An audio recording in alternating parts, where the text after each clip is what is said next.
एक वक्त का किस्सा है। नील रुखाट नाम के एक जंगल में एक बहुत अजीब रास्ता था। कहा जाता था कि उस रास्ते के बाहर एक अजीब दुनिया है, लेकिन किसी को भी उस जगह के बारे में नहीं पता था। उस जंगल के साथ वाले गांव में मीठे नाम का एक लड़का अंडों का काम किया करता था। भाई साहब जल्दी से 5 अंडे दे दो। ओ भाई तुम्हें पता भी है अंडे कितने महंगे हो गए हैं? 200 रुपए का एक अंडा हो गया है। ओ तू पागल तो नहीं हो गया? 200 रुपए का एक अंडा खैर तो है। जी भाई जरा मार्केट जाकर चेक करो। मुर्गियों में ऐसी बीमारी आई है कि सारी मुर्गियां इस दुनिया से कुछ दुनिया में चली गई हैं, इसलिए अंडे बहुत नायाब हो गए हैं। भाई मुझे तुम्हारी बात पर यकीन नहीं आ रहा, मैं किसी और दुकान पर जाकर पता करता हूँ। वो आदमी वहाँ से चला जाता है तो देखता है कि रास्ते में जगह जगह पर मुर्गियाँ मरी हुई होती हैं। उसे यकीन आ जाता है कि मीठा ठीक कह रहा था। ये तो जगह जगह पर मुर्गियाँ ही मरी हुई हैं। इसका मतलब मुर्गियाँ नहीं होंगी तो अंडे कहाँ से आएंगे? मौका बहुत अच्छा है, मैं सेठ साहब को जाकर बताता हूँ। वो आदमी गांव के सेठ के पास चला जाता है। सेठ साहब मैं आपके पास बहुत अच्छी खबर लेकर आया हूँ। क्या खबर लेकर आए हो? वो आदमी सेठ को सारी बात बताता है, जिसे सुनकर वो भी हैरान हो जाता है। हाँ सुना तो मैंने भी है कि बीमारियों की वजह से सारी मुर्गियाँ मर गई हैं और अंडे बहुत नायाब हो गए हैं। जी सेठ साहब मौका बहुत अच्छा है, मीठे के पास बहुत सारे अंडे हैं, आप उससे खरीद लो। उनका रेट बहुत ज्यादा बढ़ जाएगा, फिर आप उन्हें बेचना तो मुनाफा भी बहुत ज्यादा होगा। बात तो तू बिल्कुल ठीक कर रहा है, चलो फिर उससे सारे अंडे खरीद कर आते हैं। वो सेठ अपने मुलाजमों के साथ मीठे की दुकान पर पहुंच जाता है और उससे अंडे खरीदने का कहता है। सेठ साहब बड़ी माजरत के साथ अब मैं इन अंडों को नहीं बेच सकता, क्योंकि अंडों की कीमत दिनों में नहीं बल्कि घंटों के हिसाब से बढ़ रही है, इसलिए मैं ये अंडे नहीं बेचूंगा, बल्कि जब एक अंडे की कीमत 1 लाख रुपए होगी तब बेचूंगा। ये सुनते ही सेठ की लालच बहुत बढ़ जाती है। कैसे नहीं बेचेगा तू अंडे? मैं गांव का सेठ हूँ, पहले तो मैं तुझसे पैसों के अंडे खरीद रहा था, लेकिन अब मैं पैसों के नहीं बल्कि सारे अंडे फ्री में लेकर जाऊंगा। सेठ साहब ये आप क्या कह रहे हो? मैं जो कह रहा हूँ ठीक कह रहा हूँ, चलो इसे दरख्त के साथ बांध दो। उसके मुलाजिम मीठे को दरख्त के साथ बांध देते हैं और मीठे के सारे अंडे लेकर चले जाते हैं। मीठा बहुत परेशान हो जाता है, तभी वहाँ से एक लड़का गुजरता है। भाई साहब मुझे खोल दो, मुझे सेठ ने दरख्त के साथ बांध दिया है और मेरे सारे अंडे भी ले गया है। ओह भाई ये तो आपके साथ बहुत ज्यादती हो गई। मेरे पास भी बहुत सारी मुर्गियाँ थी, लेकिन बीमारी की वजह से मर गई और जो उनके अंडे थे वो मैंने संभाल कर रख लिए। अरे भाई वो सेठ बहुत लालची है, वो तुम्हारे अंडे भी ले जाएगा। जितनी जल्दी हो सके वो अंडे छुपा दो, क्योंकि अब अंडे इतने महंगे हो जाएंगे कि एक अंडा सोने के दामों में बिकेगा। भाई आप ठीक कह रहे हो, मैं आपको खोलता हूँ, फिर हम दोनों मिलकर वो अंडे जंगल में छुपा देते हैं। ठीक है मेरे भाई जल्दी करो। फिर बिट्टू मीठे को खोल देता है और वो दोनों बिट्टू के घर की तरफ निकल जाते हैं। और जब बिट्टू के घर पहुँचते हैं तो मीठा इतने सारे अंडे देखकर हैरान रह जाता है। अरे बिट्टू तुम्हारे पास तो बहुत सारे अंडे हैं, चलो जल्दी इन्हें समेटो, फिर हम इन्हें जंगल में जाकर छुपा आते हैं। फिर वो सारे अंडे इकट्ठे करते हैं और टोकरी में रखकर वहाँ से ले जाते हैं। वो अंडे छुपाने के लिए जंगल की तरफ जा रहे होते हैं कि उस सेठ का मुलाजिम उन्हें देख लेता है। अच्छा तो ये अंडे लेकर जा रहे हैं, मैं भी सेठ को बताता हूँ। वो सेठ के पास जाता है और उसे बताता है कि उसने मीठे और बिट्टू को अंडे ले जाते हुए देखा है। ओ कमाकल वो अंडे लेकर कहाँ जा रहे थे? सेठ साहब ये तो मैंने देखा नहीं, अकल नहीं है तेरे अंदर, पता नहीं वो अंडे कहाँ लेकर गए होंगे। चलो कोई बात नहीं, वो गुजरेंगे तो उसी रास्ते से ही ना,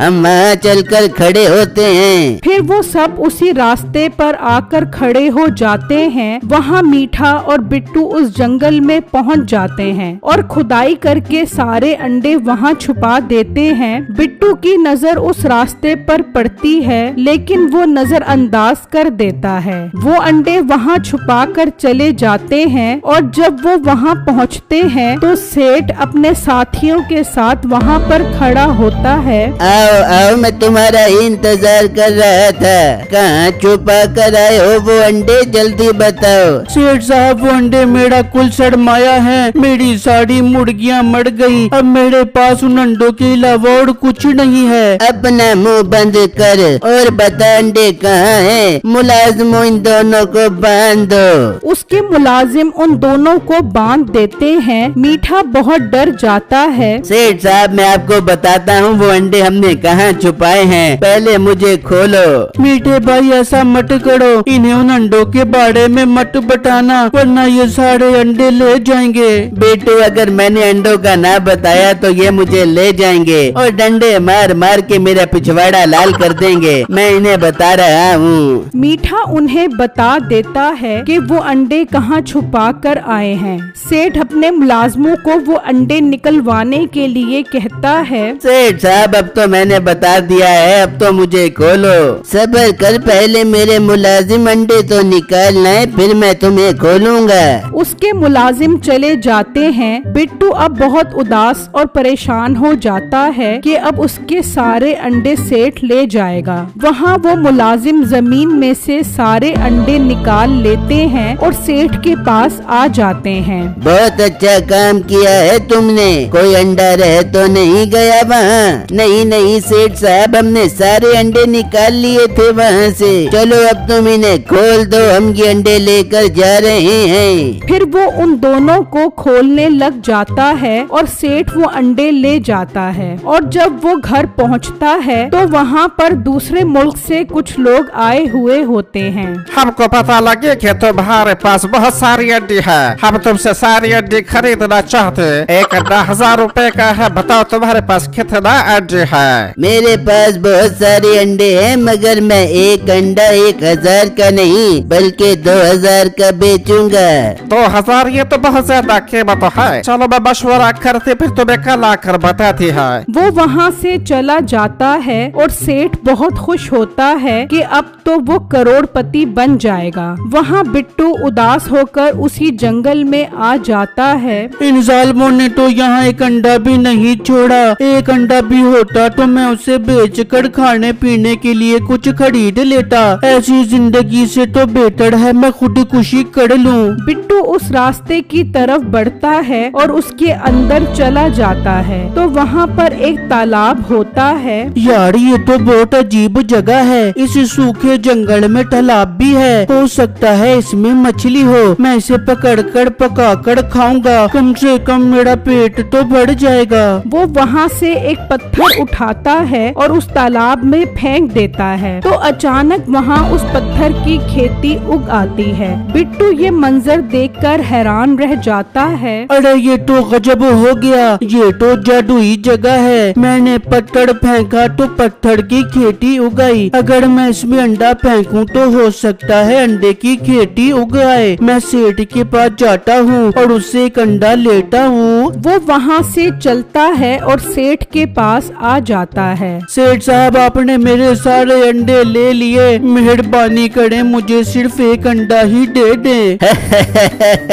एक अंडा 5000 रुपए का है, खरीदना है तो बता। सेठ साहब मेरे पास तो 1 रुपया भी नहीं है, तो 5000 रुपए कहाँ से लाऊं? तो फिर दफा हो जाओ और दोबारा अपनी शक्ल मत दिखाना।